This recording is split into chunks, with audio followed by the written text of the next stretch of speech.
either live by the gun or you die by the sword.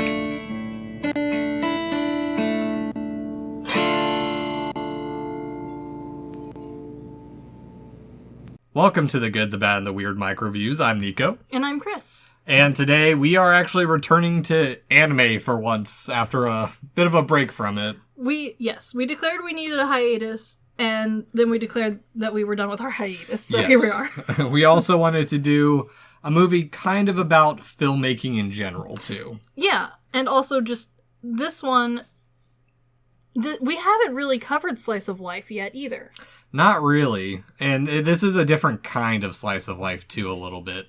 Yes. Where it's a bit fanciful, but it's also not extremely fanciful. It's fanciful in a way that is creative for the storytelling, as opposed to just fantasy for fantasy's sake. Exactly. So, this week's micro review, we are taking a look at 2021's Pompo the Cinéphile, a movie about a production assistant who's given the chance of a lifetime to direct a major motion picture in Yollywood.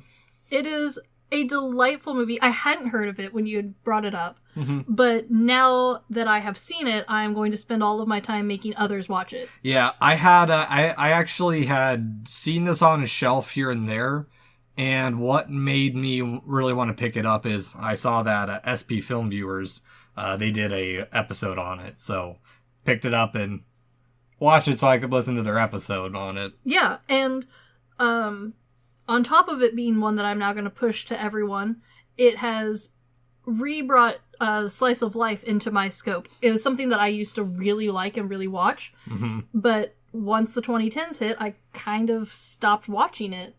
Yeah, and I'm more so picking it up here and there between like the shonen ones I read and other ones. But Pompo the Cinéphile is directed with screenplay by Takayuki Hirao.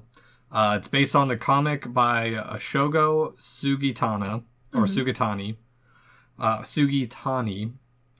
It stars Hirao Shimizu, Konomi Kohara, and Rinka Otani. So for those who don't know, because obviously there's a lot of different people out there doing stuff. Yes. Hirao, as a writer, previously has only done the adaptation for Junji Ito's manga Gyo Tokyo Fish Attack. And he was a writer on the movie that has not made it to the US called Majiko Shimai no Yo-Yo to Nene. Good job. And he worked on 12 episodes of God Eater. Directorial-wise, he has done quite a bit. Yes. Including God Eater, Gyo Tokyo Fish Attack, and a handful of episodes, or like one episode here and there for a series such as Paranoia Agent. I love that show. Once again, bringing us to Satoshi Kon. As well as others such as Death Note, Cabaneri of the Iron Fortress, and Attack on Titan. Big names. Yeah. As for the author of what was originally a webcomic and has been published into 3 volumes. Yes. It's the only work of Sugitani. Okay, which is interesting because the art style is very unique and something that I really like. The character design seems to take place over precedence of just like a general style. So each person has a very unique look and characteristic that really balances out and like tells you a story about them. And it's something you don't really see, having like this big juxtaposition of character. Well, and it's also, the style is cutesy, but not like over the top chibi cutesy. And like it's also strikingly different enough from character to character. So like the really cutesy character, the style is very like closer to chibi. The more down-to-earth characters are drawn in a much more traditional 2000s-esque style. And then the characters that look like they're about to hit death's bed at any moment are like, have a different style all to their own, where they're clearly like from different stylings, but because everyone in this world has that, they all kind of blend together really nicely. And it's something I don't see very often. I liked it though. Oh yeah. So back to the cast. Shimizu, who plays Jean, is the only one I've seen from this cast. But mainly in non-animated movies. Like, he was in The Outsider, which had Jared Leto in it. Yes, okay, I remember that one. And he was in 2019 Sadako. But more recently, I didn't know this had happened. There's a live-action Tokyo Revengers. We gotta watch that. I haven't seen any of Tokyo Revengers, but I'm curious about it because I know the guy who created the series actually was a gangster back in the day, and so it's all based off of his experience. I think you will enjoy that series a lot. When I get to it. I understand. As for Kohara, who plays Pompo, they are in quite a bit of other series, such as Chika in Kaguya-sama Love is War. I know of that one, another kind of slice of life from what I know. Ish, yeah. I mean, it's in the same category. But recently, she was Mei in Hell's Paradise. Uh-huh. And Jigo Kuraku in Hanako Kamado in Demon Slayer. Yes. Which, I mean, people are going to recognize that one. Mm-hmm. As for Otami, who plays Natalie Woodward, she's a bit newer, mainly doing live action such as Talking Nonsense About Love. And what I'm familiar is a cover of... I'm only familiar of the other movie that I know her vaguely from the cover called Howling Village. I don't think I know that one, but it sounds cool. I don't know. It pops up on Amazon every now and then, and I just never get around to it. So. There's a lot to try and get around to, unfortunately. Oh, yeah. So, Pompo the Cinéphile. To start off, the film style is also different, too, not just from the characters' perspective. I like how it starts off with the dreams, like kind of like the interview style of like the cast and a little bit of Nollywood, and it's done in this Oscar style show. Yes, I liked it a lot too, and I don't know if you got a chance to, but your DVD set had an interview with the directors and the writers, and their interview during it was was fantastic. I purposely did not go into the commentary because I know we weren't doing a deep dive on this, and I didn't have time. I totally understand that. If you get a chance, this one was a fantastic one. Only downside is obviously they speak Japanese, so you unfortunately do have to read the subtitles on top of everything. That's why we backed off a little bit on the foreign stuff, is because some of it takes like twice as long to watch a movie with commentary in a foreign language. It does. However, their discussion of the movie was both very lighthearted, but also very interesting. Okay.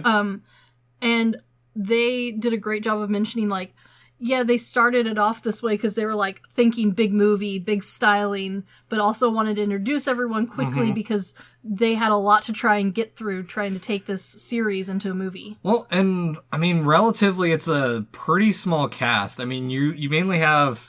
Really, the story comes down to the story of 4 characters. Yes. You have Jean, Pompo, Natalie, and I didn't write down the other dude's name. Martin. No, it's not Martin. It's, is it Alan? Alan Gardner? Yeah. Yeah. Yeah, so it's a relatively small cast, too. But yeah, they really definitely deep dive into it, and it's 100% Jean's story. But there's also like these subplots that they do so well with, like, Pompo's, even though the movie's named after her, she's more of a side character who's kind of more pulling the strings a little bit here and there. Yeah, I think part of the reason why the cast is small, but like, they do such a good job of giving everyone just enough time for you to develop attachment to them. Mm-hmm. So, like, even these, like, somewhat side characters who really aren't, like, a huge part of the story, but they're recurring characters, and, like, you really start to care about them. Mm-hmm. Even though, like, granted, this is a slice of life, and it's honestly a pretty low-stakes slice of life. No one's, like, dying from cancer or anything. Yeah. But even then, like, you really care about, like, how they're doing, like, when Pompo, who really honestly, like, she's in the movie frequently, but not enough to be, like, a driving force. Yeah. But even then, like, when she's on screen, you are excited to see her again. Mm-hmm. She's very energetic. She is wonderfully energetic. And also constantly stealing the stage with rhyming why she's here. Yes. Question for you. Yes. How old do you think Pompo is? So this is something that I really, really like about this movie in general. Mm-hmm. This movie does a great job of making all of the main cast, all of our main interests, appear to be younger adults, despite having jobs that, like, are normally in the movie world attributed to someone much older. Pompo looks like a 10-year-old girl. I'm going to say she's 35. She's 12 or 14. For the whole thing? Yes. How? She's a, like, legendary director. I hate that, but I kind of love it as well. It doesn't happen. You don't find out until Volume 3 when when her grandfather comes back to the studio to come out of retirement and he makes her go back to school. Oh, that makes so much more sense. But not knowing that, Pompo the Cinéphile doesn't feel like... No, and, like, that's something that I really enjoyed, was getting to see people who still are and look and act young doing these, like, big roles, because it's something that honestly, like, we don't see a whole lot of. Mm-hmm. It's either children, which, I mean, I guess Pompo is, but, like, during the movie, they don't say her age. No, yeah. She could be just, like, a really energetic 25-year-old. Yeah. It was kind of jarring seeing that for the first time. Yeah, like, she acts and looks young, but she does so in such a way that kind of gives off that, like, she doesn't care what people think about her sort of mentality, which I honestly find really refreshing, and mm-hmm. I'm going to ignore the fact that she's 12. I'm going to continue to believe that she is a frilly dress-wearing 30-year-old. Yes. But also, one thing I like about setting up the characters, like, apart early on, specifically between, like, Jean and Pompo. Yes. Is where Pompo is a B-movie producer. Yeah. Most of the time. Even though we don't... I know we try and stay away from that term, but the movie itself calls her a B-movie producer. Yes. Which they do a good job showcasing this, too, with always using the same actress, Mistia. Yes. Who has an interesting part in this series, but, like, she's in it just enough mm-hmm. that you feel like you have a connection to her, but in that, like, oh, yeah, we're buddies on LinkedIn sort of way. Yes, exactly. But I also like how they showcase that she's not a picky movie fan through the posters alone. Yes. Because it's doing that showing, not telling, because all of it is just Jean walking by a series of posters. She directed Zombie Czar, which was a horror, Guns Akimbo, which looks like a Western, and Mistian in Across the Eighth Dimension, which looks sci-fi-esque. And we also get to see her shooting one of these, like, James Bond action-style movies halfway through, too. Kaiju, and it's kind of a kaiju movie. Yes. I also like that the directors during the commentary noted that they spent a lot of time and effort on the background stuff, even to the point of, like, if characters hold paper that has writing mm-hmm. on it, they try to, like, fill that out as best they could. And they were going specifically for a American Hollywood, is what they kept referring to it as. Yes. Which I really appreciated, because it clearly was not their forte, and they tried very hard to make it continuous. I'm glad you brought that up, because the the poster examination that I have coming out after that talks about how, like, initially I still don't really care for the DVD cover. Sure. But the original movie poster, it's a little bit more interesting than I originally thought it was going to be when I, like, okay, well, I'll do this one. I also just really like it when, especially with animated, where you are literally, like, forced to put in that thing into the world or that it doesn't mm-hmm. exist. And so going ahead and taking that extra step to make it fun for fans to, like, dig through and look back, because some of the background scenes and characters are from spin-offs of the series. Well, I haven't done too much of a digging. There's one spin-off series. It's some other character's named the Cinéphile. Yes, and I guess that character makes a few background appearances that are, like, incredibly minor. Like, no one on Earth is going to see them unless you're a fan. Yeah. Which I really like. And maybe I'll pick those up at some point too, but yeah, it's definitely a different series as well.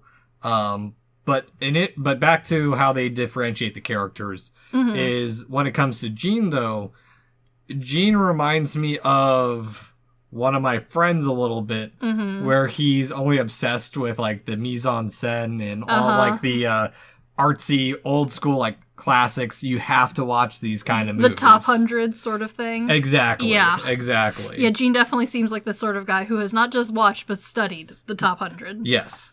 Also, there's little bits that do get left out from the manga, which I think works. And that's one thing I think is interesting about this movie, too, is that in kind of a reversal, and we chose actually pretty good on this one thematically against Avatar.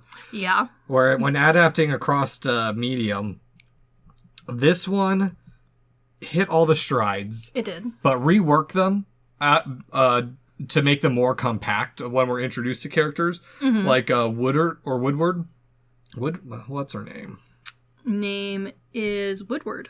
Okay, it is Woodward. Natalie Woodward. Woodward, her character is introduced early on, like through a little quick clips here and there. Yeah. And then you get this whole big flashback of her being brought into the new movie that Pompo is going to be making. Yes. And all of that actually happens staggered out through the manga. They meet each other early on. Yeah, no, I think the pacing and the reworking work really well, especially from someone who hasn't read the original series. Like, this movie flowed so nicely that, like, I didn't feel like I was missing any information. I didn't feel like I was being rushed into meeting anyone. I didn't feel like there was, like, parts of the story that I was missing. This flowed so nicely. So, speaking of the series, guess how much of the series this movie covers? It's kind of hard to say because this movie does such a nice job of having, like for a movie about making movies, they sure paid attention to their own source because, like, this movie has a great A, B, and C, and it wraps itself up nicely. It feels like it's the whole story. All 3 volumes? It does feel like all 3 volumes. You would be absolutely wrong. Really? There's more? This is only volume 1. That's incredible, because this, again, you cannot tell that you're missing parts of the story. This feels complete. Well, here's the thing. We don't miss any of the story. It expands upon the story, so it's not I love that.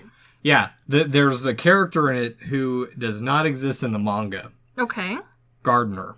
Really? Gardner's not in the manga? For as important as he is to the movie and how he has, like, such a nice little side story... Yeah. Doesn't exist. Not even a thing. No. Basically, where the manga ends, or that volume ends, is they finish making the movie... Pompo says this is going to... Like, Gene doesn't go through his sickness. He doesn't do any of that. Really? Like, all his editing is not a part of it. He edits the movie. She says this is going to be a Nollywood classic, and it cuts to... And she was right. Dang. This was a really smart way of wrapping all that up, so that way we didn't feel like we were left hanging. Exactly. For book 2 or book 3. Exactly. Another thing that they do leave out a little bit, and I get why they do it, because... You gotta do things real quickly. Pompo also chooses Gene as the director because she says he has the eyes of a director because he's dead to the rest of the world, but he sees it through a camera. Yes, the poor man. There's also another part in the manga where she mentions that he wouldn't take a pass at an actress. Okay. That's why he's still the yes assistant, is because he's not going to try and hit on Mistia. You know what? I can see how they managed to incorporate the same feeling and vibe without having to, like, follow down that rabbit hole and explain that in the movie. It works. So, another question for you on this. Uh-huh. Who do you think Gene's based off of, or drawn a little bit like? It's kind of hard to say, but Gene has similar vibes and feelings to some Soul Eater style characters. It's American animation. Really? He is somewhat inspired by what's his name? Dr. Frankenweenie. Dr. Frankenweenie. Or the Frankenweenie kid. I haven't seen the Tim Burton one. Yeah, so. no, I know. Yes, he does have a very Tim now Burton. Now that you see it. he is drawn... Again, all of these characters have a styling that fits their personality. And Gene is perpetually tired, overworked, and, like, not very... he's not very full of himself. He's not very confident in himself. Mm-hmm. So he is drawn to look like he could be in a Tim Burton. Yes. Where everyone else is drawn either more peppy or background character-y or just full-on Lolita chibi. Yeah. Yeah, Gene's over here living his best dungeon life. Yeah, I relate to Gene deeply on this. Yeah, Gene looks like how I feel on a Wednesday afternoon. Every day. Yeah. But, I mean, I think that's what's great about it, too, is there is that diversity of characters where it kind of, weirdly enough, it makes me think a little bit of this movie I picked up a while ago called The Makeup Room. Okay. I think I told you about it. It's the one where it's about the Japanese adult film industry. Yes, you did tell me about this one. But it takes place all in the back room. It's like behind the scenes, but not in like the fun, sexy sort of way. Yeah, it's all just them getting ready. It's like talking shop. Yeah, pretty much. And it goes through, like this one, you have the new director. Yeah. Working with a young actress. An experienced actress. An experienced actor. A producer who, or a director who's, or a writer who's out of her element, trying to make a movie that Gene would like, kind of thing. Yeah. There's some similarities there for sure. Mm-hmm. Yeah, it's just it's nice seeing like those little transitions and stuff too, because there's something for everyone to like latch onto as well. Yes. And obviously, we latched onto Gene because Gene. I would love to say that I am a Pompo sort of person, but in reality, Gene and I are living in that like studio closet together. Yeah, and it's also just film nerds afraid to take his first step too, which. And I love the character design like changes that happen, because at no point does he ever like truly lose the baggy eyes or the overly pale skin, but later on, like when they get to the mountains and are shooting the like really inspirational scene, and the whole team is really pumped up about it, it's going really well, like he does stand a little straighter. He changes out of his like goblin-y clothes and into like something that's kind of nice. Something that you would expect for like a filmy art director. I almost sent it to you as a, hey, do you own this outfit, Nico? No, I don't. You should. I dress more like a bum. Yeah, so does Gene, except for the time he's in the Swiss Alps. Yeah. But, yeah, there's just, outside of the characters, there's a lot this movie has for it, too, especially in the way it's filmed, too. We talk a little bit about the intro, but there's a lot of cool transitions between everything. There really is. There's a lot of triptychs used to cover time and transitions across space, kind of like how The Secret of Kells is done. Yeah. But also, I think there's one other part that they do quite well, too, is when Gene's editing. Yes, a phenomenal job, because, let's be real, editing is not a glamorous looking job to do. But the way they have re-envisioned it and it's not even like, oh, editing in this world looks like, no, it's just like Gene in his head being cool while he edits. Yeah. And it does look good. Mm-hmm. And it gets the idea across. Like, it's over the top, it's very dramatic, but it does portray to the audience, like, what sort of changes and effects he's having on the movie just by clickety-clacking away on his computer. Yeah. And, like, that's one thing that you and I, as people who work in digital mediums, to produce physical objects or art. Yeah. The process is not glamorous at all. No, this is why you and I definitely vibe with Gene the most, because while it'd be fun to say we're the social butterfly, meeting the new actors and actresses and doing the, like, screening calls and seeing the footage and, like, helping write the lines and being on set, in reality, we're in a closet 9 days out of the week, just going to town with some keyboards. Yeah, pretty much. But, I mean, there's also... There's other aspects of this movie that I think are great, too. Especially in how they're very self-aware incredibly. Of everything about it. Especially, like, at the beginning where there's that little bit of fan service, and they even make the comment that, hey, it's enough. It's fan service, but it's enough fan service. Yes. And that kind of pairs with what we watched for Lads Night last night. We watched Evangelion 2.0. Ooh, a good one. There's a lot more fan service in that one. But it does keep your attention, though, doesn't it? Well, no, because it's very awkwardly placed. Oh, yes. That is distracting. And then on top of that, at the end of it, it says, be sure to check in for the next movie where there'll be even more fan service. Oh, that's... I mean, they're not wrong. I'm gonna, but, like, you don't have to call me out like that. Yeah. And, I mean, there's... But also, like, they lean into the cliches. Yes. Where they bring up that cliches can be fun and interesting, while also being cheesy itself. Yes.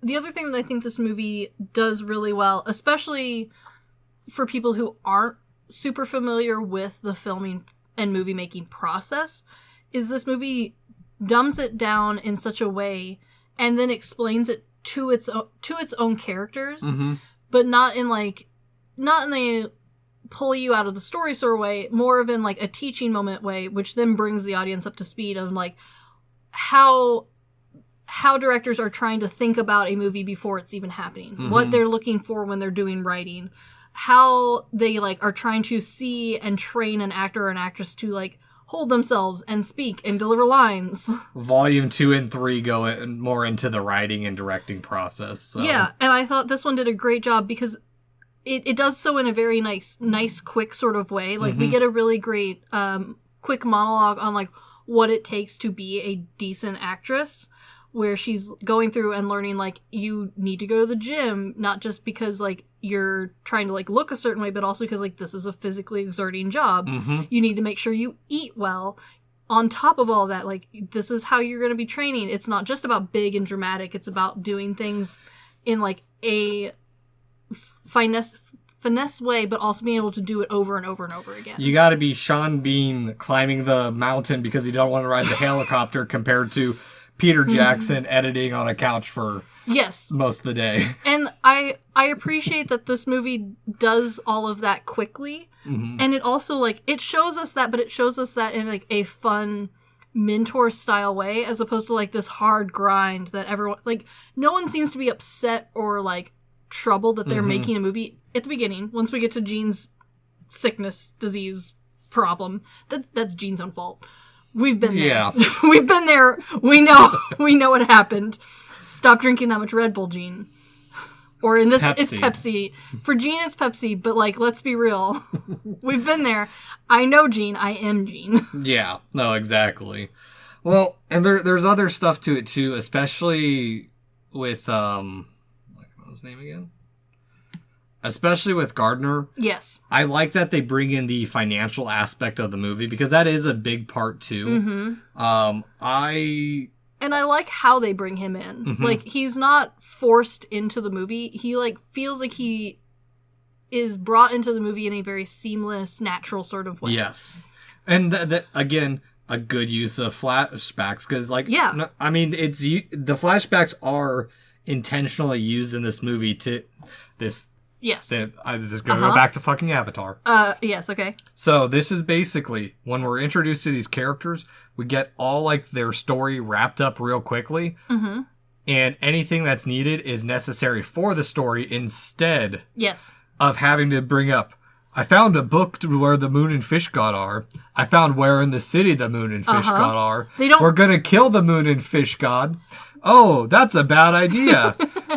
But instead of spreading it out over 2 hours, it's done quickly. It is. And something that the directors even pointed out was Pompo in this movie talks about the movies she produces, and she says it's insulting to your audience to go over 90 minutes. And then the director's like, we had to cut so much stuff to get this down to 90 minutes. Yeah, no. And this movie, without the finishing credits, is right at 90. Yes. If you remove the end credits and the beginning credits, it's right at 90. The beginning, not credits, but like the opening, logos and stuff. Yeah. Yeah. And even with the opening logos, it ends at exactly 1 hour, 30 minutes, and 50 seconds. And honestly, especially for an animated film, it is so easy to either lose someone's attention, especially for a slice of life, especially about a slice of life, about doing. It's not even, like, the movie's not even about filming the movie half the time. It's, like, over half of this film is trying to get the background stuff to line up and Gene editing. Yeah. This could have been the most boring movie on the planet. And instead, it's engaging, it's quickly paced, it's not drawn out. This movie's pacing is what I want all other movies to strive for. Yeah, no, it's done so well, and now you've reminded me of a movie about our own profession. Yeah. The Fountainhead. I fucking hate that movie and that book so, like, violently. I wrote so many goddamn essays about that. I hate it. Well, I watched the movie. And... The book is worse. I want you to imagine all of the things you hate about the movie, how poorly paced it is, how dramatic all the people are, how petty their problems seem to themselves. And now I want you to look at how Pompo went through and had very similar problems. Like, we've got big names, we've got big stars, we've got big money happening. And instead of putting themselves on this pedestal of, like, we are going to create the next great art, it's more of, we want this to be great, but we also want you to, like, finally get your feet wet. We finally want you to have a chance at doing something great. And if something fantastic comes out of it, awesome. But also, I'm a B movie creator. And if you create a B movie, it will still be fine. Yeah, no, I think that's one of the best aspects of this movie is there's a line in it that I think is great. Make it a movie for the one you want to show it to the most. Yes. And I think we really get to see also, like, this movie doesn't have huge leaps and bounds growth arc as far as, like, character development. Because this movie takes place pretty quickly. But what we do see is the professional development, which is something we don't usually get a real story with. Usually it's tied up with a profession or a, like, personal problem, usually relationship problems. And in this one, like, the end of the movie, we're seeing Gene having to cut some of his favorite scenes. We're starting to see our young budding actress finally getting to recognize that, like, yeah, that was good, but it's not good enough. Yeah, or that she doesn't have control. Like, she wants it to be, as much as she wants to be the star of the movie, ultimately it's the director's job or editor's job in this case, to make it good. Yeah. And I also really appreciate that while there are hardships in this movie, I think something that makes a slice of life movie as opposed to, like, a show where you have time to build up and down these highs and lows. The stakes and are low and the reward is very high, which for a 90-minute movie about making a movie about a musician is really nice because it keeps the whole atmosphere light. It makes you feel like you actually have a connection and an investment in these people in such a way that if they did come out with a second one or the third one eventually, I would feel inclined to watch it, not because I need to know what happens in the story, but because I'm invested in these people. See, and that's the thing is, I don't want them to adapt the rest of it. I would be okay without it. Yeah, because this movie is just so well balanced and just put together that I think unless they purposely made it, I think that would be the direction to go, is you purposely have to make it bad. Yeah. To follow up the trend of sequels generally being pretty bad. I could see that, but I also think that the writing and the directing in this were so carefully done in a way that we don't normally see, that for once I actually have faith in them taking a similar concept but reworking it to be about the writing and directing process more so than the editing and the acting part of filmmaking. That even if it is similar characters, same world, I still think it would work. Because this movie has got such, like, a pull as far as visuals, as far as, like, the style of storytelling. Well, I mean, do you want to know what starts off the second volume? Which one dies? None of them die. Oh, thank God. I thought Gene finally overdosed on Pepsi. Gene gets hired to direct a sequel to a popular action movie. Yeah, okay. Yeah, where he's not fully in control, so... Yeah, and, like, it's one of those things where they've managed to take a series that's on paper, and, like, from a reading standpoint, it's engaging enough because it's a slice of life, and it's also a light slice of life, that I'm so impressed with how they managed to recreate that into a movie stand that, like, I would be at least mildly interested to see how they would approach that. Yeah, I'm curious too, especially with how they expanded the world in this first one. Yeah, like the bringing in of other characters, of reworking the content, but still, from what it sounds like, getting the soul the same. Yeah. That's pretty impressive. Yeah, no, exactly. And, I mean, it'd be interesting. Oh, for sure. But, so, I guess this brings us to the end of our MicroView, Chris. So, yes. Would you rent, buy, stream, or decline that you ever watched it, despite having an audio recording of us watching it? So... Like I said, I used to really be into slice of lives. I have since kind of given it a bit of a pass, especially since we've kind of gotten a wave of slice of lives that, in my opinion, have been kind of boring. This one, however, I really enjoyed, and I really enjoyed listening to the director and writer's commentary. I'm probably gonna buy this. Okay. I'm actually mixed on this one. While I definitely like the movie, I can see it not appealing because it's definitely it's one of those movies that's it's a movie about movies for movie nerds. Yes, and for movie nerds who enjoy animation looking, because this, unlike a lot of anime movies that you can eventually get past the animation style, this one smacks you in the face with it every time you look. Yeah, well, and I wasn't a huge fan of the art style when I first started watching it, and sure. the manga is even more toned down and chibi-esque. Yeah. But I don't know. It'll be hard for me to 100% say go watch this movie. I think it is worth a watch, or I'd say it's worth a stream or a rent. But I'd be hard-pressed to buy the DVD myself, personally. Even though I own it. I was going to say, too late, you already own it. Or recommend someone buying it. Sure. I personally would buy it. But I can't say that I'd tell people to go out and buy this movie. I think for me, as far as other people buying it, I do think that it kind of depends on how much you enjoy slice of life, and very specifically anime slice of life. Yes. If those are your jam, this one's solid, and I can see this being one that you put on replay because it's lighthearted and honestly the stakes are low. So this would make a very good in the background sort of movie. Yes.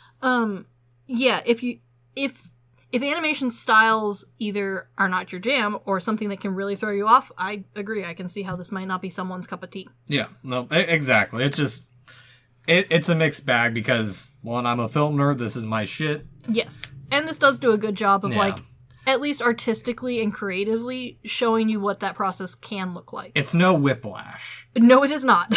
Which, by the way, I did finally watch Whiplash. I'm so proud of you. So, the reason I bring that up is because I'm not much of an orchestral person, per se. Yes.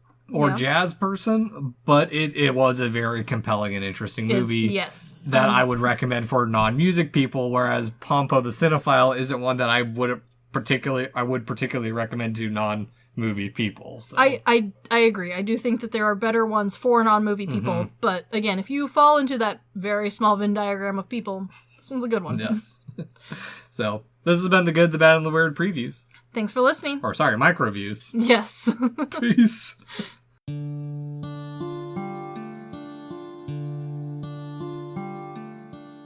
Thank you for stopping by this here town of the Good, the Bad, and the Weird. We appreciate your listenership, and if you want more of our takes in your life, feel free to check us out on social media at The Good, the Bad, and the Weird Podcast, or TGTBTW for short. As well, if we missed a fact, your favorite part of a movie, or just have a suggestion and want to reach out and say howdy, feel free to email us at tgtbtwpodcast@gmail.com.